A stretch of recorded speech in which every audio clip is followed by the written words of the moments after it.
At the beginning of the story, we see two buses on the road, both filled with female students on their way to class. Among them was a girl named Mitsuko, who was very charming. Unlike the others, she was busy writing something in her notebook. Her friends started teasing her, saying, "Do you write all the time? What do you even get from making these notes? Look around, everyone is enjoying themselves. Why don't you join us?" Saying this, one of her friends snatched her notebook, causing her pen to fall to the floor. As Mitsuko bent down to pick up her pen, something shocking happened. Out of nowhere, a powerful force rushed in and split both buses in half, along with all the girls inside. The scene was horrifying as all the girls were instantly sliced into two. When Mitsuko stood back up, she was horrified to see what had just happened. She couldn't believe her eyes. The only reason she survived was because she had bent down to pick up her pen. Overcome with fear, Mitsuko quickly got off the bus and started running. It was then revealed that the thing cutting everything and everyone in its path was not a visible object, but the wind itself. The wind now started chasing Mitsuko,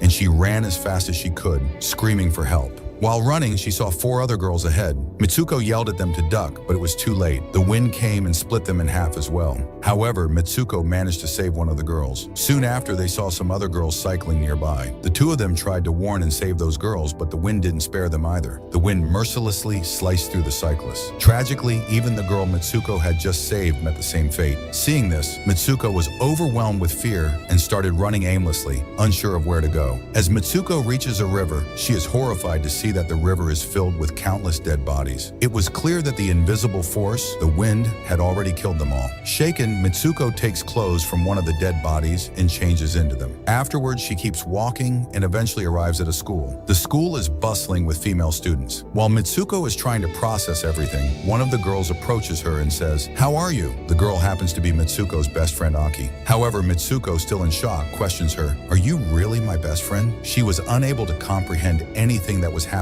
to her. Mitsuko was deeply traumatized. At this point, it's revealed that Mitsuko and her best friend Aki shared a very strong bond and cared for each other deeply. Just then, a strong gust of wind blows through the area, terrifying Mitsuko. She runs inside the building to seek shelter, leaving Aki confused. Aki follows her inside, asking, "Why are you trembling so much? Why are you so scared? What happened to you?" Finally, Mitsuko tells her everything, how a gust of wind came out of nowhere and killed all the students from her school, slicing them apart. Hearing this, Aki tries to comfort her. She takes Mitsuko near a window, places her hand outside and says, "Look, it's just the wind, nothing else." After this, Aki decides to skip class and takes her two friends, Tai and Sura, along with her to execute the plan. As they step out of the class to leave, their teacher arrives and tries to stop them. However, the four of them ignore the teacher's warnings and run away from the school, eventually reaching a lake deep in the forest. At the lake, Aki shares the story of Mitsuko with Tai and Sura. After hearing this, Sura comments, "What Mitsuko said might actually be possible.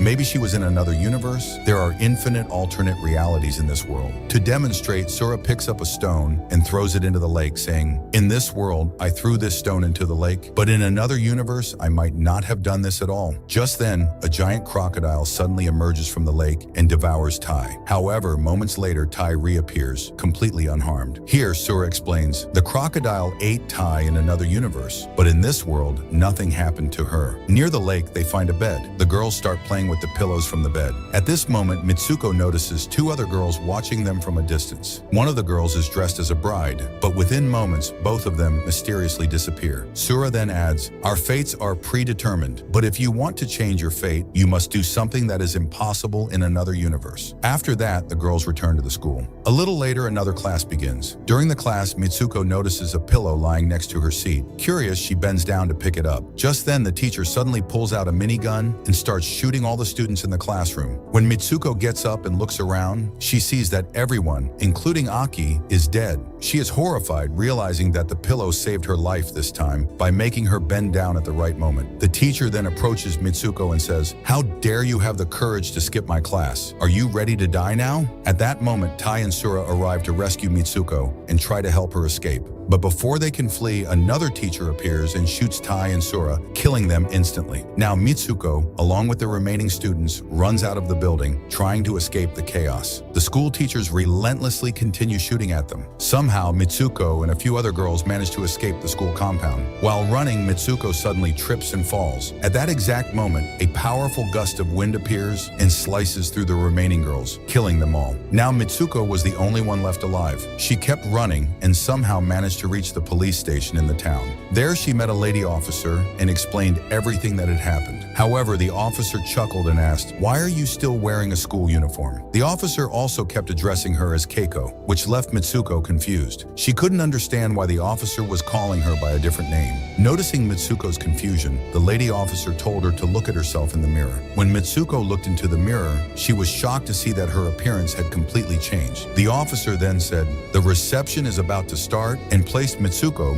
now Keiko, into the police car to take her somewhere. Here we find out that Keiko was about to get married. As they drove toward the marriage hall, people on the streets were congratulating Keiko. When they arrived at the marriage hall, Mitsuko, or Keiko, saw her best friend Aki was also there. Mitsuko rushed to Aki and asked, "What is going on? What is all this?" Aki whispered to her, "Stay quiet. Right now we are under someone's control. Do exactly as I say, and I'll help you." Mitsuko nodded and replied, "Okay." After that, Aki helped Mitsuko get ready in a wedding dress. Meanwhile, a group of girls entered the room and started mocking her. Seeing this, Aki lost her patience and killed them all, one by one. Before heading to the wedding ceremony, Aki handed Mitsuko a broken, sharp-edged bottle. When Mitsuko arrived at the ceremony, she was shocked to see that, instead of a groom, there was a coffin standing upright at the altar. Inside the coffin was a person wearing a large pig mask. Mitsuko screamed in fear at first, but then remembered the broken glass bottle Aki had given her. She used it to attack the person in the coffin, causing chaos in the wedding hall. Panic broke out, and people started running.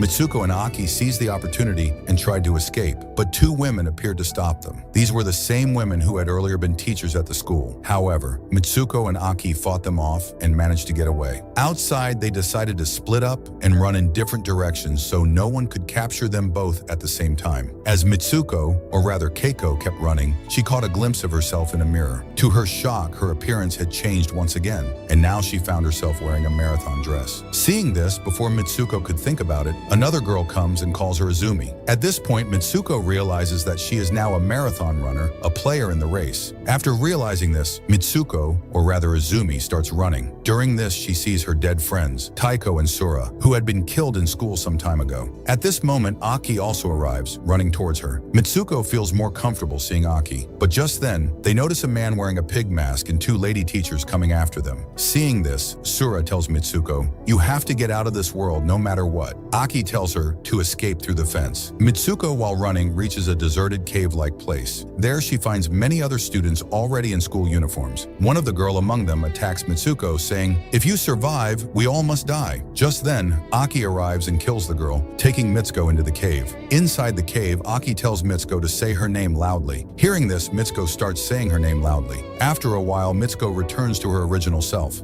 Then Aki shows her a cable implanted in her hand and tells Mitsuko to pull the wire so that she can escape this world. However, Mitsuko refuses to do so because she is afraid that if she pulls the wire, it might cause her best friend's death. Seeing this, Aki forces Mitsuko and says, "The world we are in right now is a fictional world, not real. Someone forcefully brought us here, and they will keep killing people until you do something to change all of this because you are the main character. If you pull the cable, I can return to the real world, and you can reach the final stage." Upon hearing this, Mitsuko pulls the cable from Aki's hand. As soon as she pulls it, Aki is split into two pieces. Just then, a gate suddenly opens. Mitsuko enters through the gate and finds herself in a world full of men. This world was filled only with men who were enjoying playing a violent 3D survival horror video game called Tag. In this game, Mitsuko, Keiko, and Izumi were playable characters, and there were even posters of the three of them. Seeing all this, Mitsuko is in shock. Just then, a boy approaches her and says, "You are from the future." Hearing this, Mitsuko faints. After some time, when she regains consciousness, she finds herself in a place where many girls were being stored in cases like mannequins. After walking a bit further, she sees an old man playing the very same game where Mitsuko was the main character, and in it, she had passed different trials. Upon seeing Mitsuko, the old man says, "I created this game. You are now in the future. 150 years ago, I was a student who studied alongside you, and I had feelings for you.